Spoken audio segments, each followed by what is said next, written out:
Awami League fascist সরকারকে এই এই বিডিআর হত্যা মামলা থেকে দূরে রাখার জন্য পুরোটা একটা নাটক সাজানো হয়েছে। এই যে তদন্তটা হয়েছে, তদন্তটা বা যে রিপোর্টটা জমা দেওয়া হয়েছে পুরোটাই মিথ্যা এবং বানোয়াট। মাঠের অলরাউন্ডার আমি, আর ঘরের allrounder Tylox. Tylox toilet cleaner, clean মানেই টাইলক্স। ফ্যাসিস্ট স্বৈরশাসক হাসিনার প্রহসনমূলক যে 2টি মামলা করা হয়েছে, এই মামলার যে সকল রায় দেওয়া হয়েছে এই রায়গুলোকে বাতিল করতে হবে।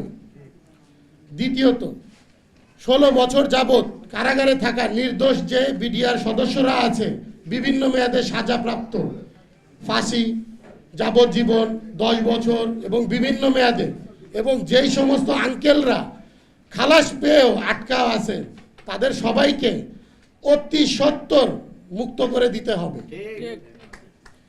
হাইকোর্টের, আপনারা জানেন হাইকোর্টে একটা রিট হয়েছে, সেই রিট অনুযায়ী দ্রুত পুনঃ তদন্ত শুরু করতে হবে এবং এই তদন্তটা যেন সঠিক এবং নিরপেক্ষ হয় সেটা জাতির সামনে প্রকাশ করতে হবে।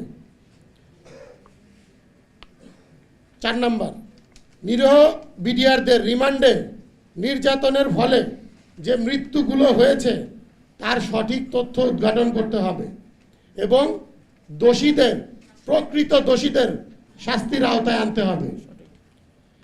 5 নম্বর, সকল বিডিআর সদস্যদের, মানে এখানে প্রায় 18,520 জন বিডিআর সদস্য, তাদের পুনরায় চাকরিতে পুনর্বহাল করতে হবে।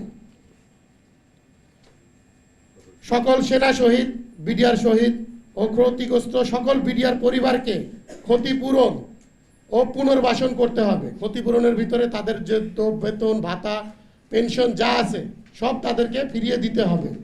আপনারা জেনে থাকবেন যে যখন তাদেরকে 2009 সালে কারাগারে প্রেরণ করা হয়, তার আগ মুহূর্ত পর্যন্ত তারা হাফ বেতন পেয়েছে, বেসিক বেতনটা পেয়েছে, কিন্তু এটা কোনো আইনেই উল্লেখ নাই। একজন বিডিআর সৈনিককে যখনই আপনি সাজা দিবেন তাকে টোটালি সিভিলিয়ান করে তাকে সাজা দিতে হবে এবং তার আগ মুহূর্ত পর্যন্ত তার সমস্ত বেতন ভাতা তাকে প্রদান করতে হবে, কিন্তু বিডিআরের ক্ষেত্রে তার কোনোটাই করা হয় নাই।